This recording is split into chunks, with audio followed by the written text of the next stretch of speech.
Okay, so today we're going to do a quick tutorial, an introduction into solutions, to Unit 7, and we're going to start with this connection to our world. Taking a look at this picture, why does this type of thing happen? The house was solid, it was on the ground, nice and stable, and then over time it sank. What causes a sinkhole?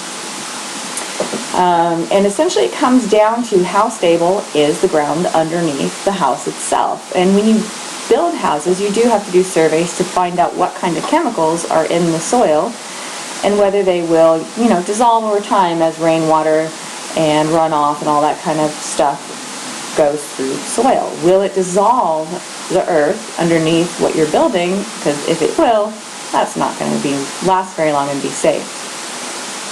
So today we're going to learn about that solution process and things that can affect how things dissolve and are soluble. So intro to solutions here. Just some definitions. Solution, that's what we call a homogeneous mixture to a more compounds. Think about like salt water. Salt is a white crystal at room temperature. Dissolve it in water. At first, you might see some of those crystals, but if you were to dissolve it in the water, over time, the water solution with the salt in it still ends up looking colorless, transparent liquid. Just like water is a colorless, transparent liquid. You can't tell that it has the sodium chloride in there. That's what we call homogeneous. The solvent in a solution is going to be the compound that is doing the dissolving. And that's one of the reasons why we call water the universal solvent, is most of the time it's the one that's doing the dissolving in a solution. If it's not water, if it's like a combination of two other liquids, we tend to classify the solvent as the compound that is in the majority of a solution. So if you have 100 milliliters of hexane and 50 milliliters of alcohol, the solvent would be the hexane because it was 100 compared to 50. And there is only one solvent. The solute will be the stuff that gets dissolved, like the salt in the salt water. So that's the compound that is being dissolved. And if it's not water, then it's obviously, like in the example I gave, 100 mils of hexane versus 50 mils of alcohol. The solute would be the alcohol because it's present in a smaller amount. And you can have more than one solute. For example, in water, you can dissolve salt and sugar at the same time. Those are the two solutes, while water is the solvent. And there's just the definition of homogeneous. It looks the same throughout. Can't tell anything is in there because it's all mixed at the molecular level. Now, we'll talk more about solubility rules later, but we are going to revisit those. You're going to need to know them for later this unit, and you will be having a short solubility quiz. We'll talk more later. In order for us to talk about how things dissolve, we have to talk about electrolytes. If you can think back, ionic compounds dissolve, and when they dissolve, the ions separate, and the idea is that you have a positive and negative charge ready to move into solution. They will conduct when it's dissolved or melted because those positive and negative charges are there. For example, ionic compounds. Sodium chloride, when you dissolve it in water, that solution will conduct electricity. Those ions separate and they can move, and that movement of charge is your electricity. Non-electrolytes, well, like the name implies, those are going to be things that do not break apart into positive and negative charges, and so they cannot conduct. They will not conduct when dissolved or melted. For example, sugar. Dissolve that, and the compound stays intact. You separate the compounds from each other, but you don't separate the atoms within the compound into ions. So there is no movement, there is no electricity. And here we have a video, and hopefully it's going to play, short little video just to kind of make sure that you understand the difference between an ionic versus a covalent and how they actually dissolve. What happens when stuff dissolves? I mean, like, what happens to the atoms and molecules that make it up? I want to talk about two things here that you dissolve all the time. Salt and sugar. These two things look very similar. They're both like kind of white powders made up of little grains, and you could pour both of them into water and stir around, and you see the grains get smaller and smaller, maybe break apart, until eventually they've totally disappeared. They've completely dissolved in the water. That's what you see with the naked eye. But if you had atomic vision, and you could see the atoms that make up salt and sugar, what would it look like as these grains broke apart and became invisible? That's what we're going to talk about here. So it actually depends whether something is an ionic or a covalent compound. It depends on what it would look like when it dissolves. So over here we have salt, and this is an ionic compound. This is what a grain of salt would look like, and it's made of sodium ions, Na+, which are metals, and Cl, chloride ions, these blue things here, which are nonmetals. So salt is an ionic compound made of metals and nonmetals. Sugar, on the other hand, is a covalent compound because it's made of nonmetals, carbon, oxygen, and hydrogen. And these nonmetal atoms are connected together into a molecule. So a grain of sugar would look like this. It would be a bunch of these sugar molecules all kind of lumped together.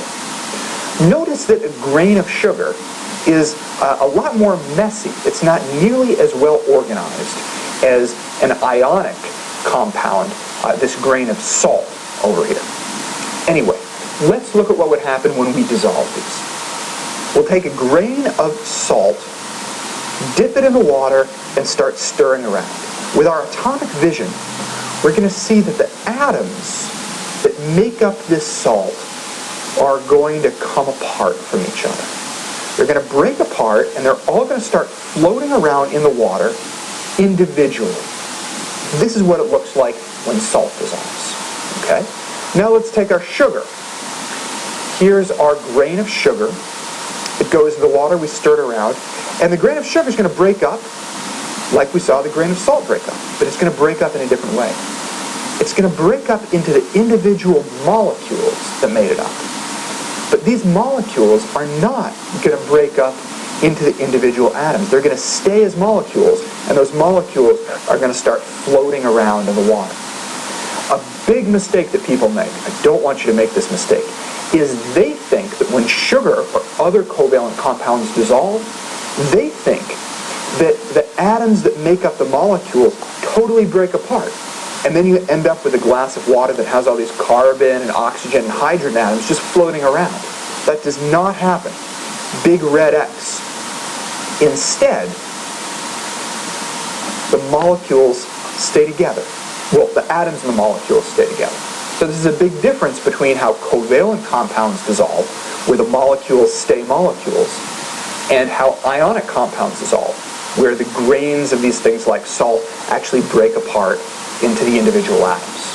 So, to answer the question, what does it look like when something dissolves in water?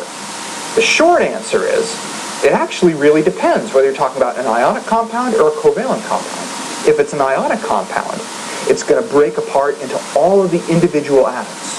But if it's a covalent compound, the clump of the molecules will break apart into individual molecules once it dissolves. But the molecules themselves will not break apart into atoms. They will stay as molecules dissolved in the water. Alrighty, that's a nice little summary for you. Let's move on to our next slide. So how does a solution actually form? Now he's talked about the, let's not do that. He talked about the atoms and molecules breaking apart, but how does that happen and why does it happen? So let's look at the solvation of an ionic compound first. The idea is that the solvent molecules, the water molecules, have to collide. You have to have those collisions. Without the collisions, the intermolecular forces, the ion dipole forces with the hydrogen bonds and the positive and negative charges won't happen, and the water molecules won't even know the salt is there.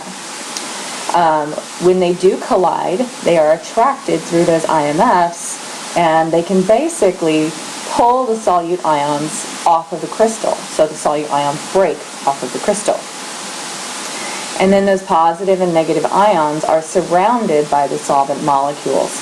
The negative side of the water will face in towards a positive ion, like you see here.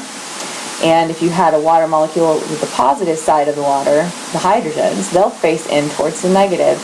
And so the ions essentially get hydrated. They have water, like when you drink water. They're getting hydrated. And the result is the ionic crystal dissociates and dissolves. We have the video here. I like the video. It has no narration, so it's only about 1 minute. It has music at the very beginning, but no narration, so I'll talk you through it. And they do have words. How does water dissolve salt? So here's our little water molecule. They're constantly moving, and there's our salt, the pink and yellow. Sodium chloride. The chlorides are the pink ions, the yellow are the smaller ones, and those will be our sodiums. The idea is that the water molecule, like we all know, is polar. You have your negative side where the oxygen is, and the positive side where the hydrogen was. And on the ion, we also have a negative side and a positive side, our chloride and our sodium. Well, what's going to be attracted to the negative chloride? Our positive hydrogens. So they come in, they collide with that ion, and that electrostatic attraction is strong enough, and as the water molecule moves away, it pulls off the chloride. And the same thing can happen with the sodium when the oxygen's attached to it. And here we see those ions hydrated. Here's that chloride surrounded by the positive ions of the water, and here's the sodium surrounded by the negative side of the water. And this doesn't just happen individually. Now they're showing you nice little individuals, but this is bulk scale. There's billions of molecules floating around. You see them here, and they just start pulling ions off left and right, and that crystal dissolves right before your very eyes sometimes. There you go. Nice little visual for you. Alrighty, here I wanted you to draw a solvated cation and anion in the box below. So you're going to go ahead and do that. And what I'm looking for, let's scroll back up and I'll show you, is we're looking for example, right here, that positive ion is hydrated by the water, and you have the negative side facing in. And here you have a negative ion hydrated with the positive side of the water molecule facing in. So that's what we're looking for, hydrated positive ion and a hydrated negative ion. So you can pause the video and take a moment to draw that in. So then we have this question: why don't oil and water mix? And we know that from kids, we've always seen oil separate from water, talk about density, but why? You know that's my favorite question. So when you look at the molecular structures, oil is a non-polar molecule.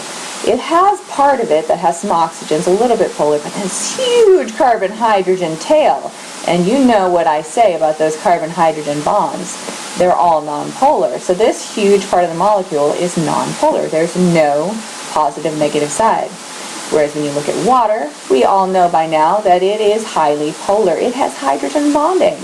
Well, these differences in their polarities, basically, they aren't attracted to one another. So the rule is non-polar compounds like oil will be attracted to non-polar solvents. But water is polar, so it will not dissolve non-polar compounds. A polar solvent like water will only dissolve ionic compounds, because they do have positive, negative, and polar compounds. And the general rule or saying that we chemistry people like to use is the term like dissolves like. Polar for polar and non-polar for non-polar. Now, if you want to know the real reason why, all comes down to the energetics, the energy involved, join me in AP Chemistry next year. As far as the solution formation, there are three things that can affect the rate. Now, rate implies time, so what we're going to be talking about now is what affects how fast those ions actually break apart. there are three things. Agitation, which is stirring. Temperature, relates to that kinetic energy part.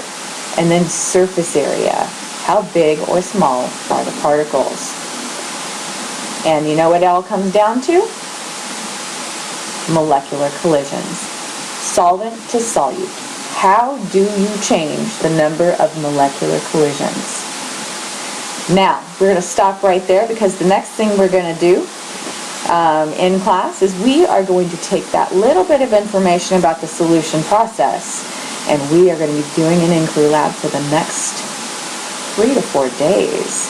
And you are going to have a task where you are going to get assigned one of these 3 factors and you have to investigate and give me quantitative data on how it affects the rate of a solution being formed.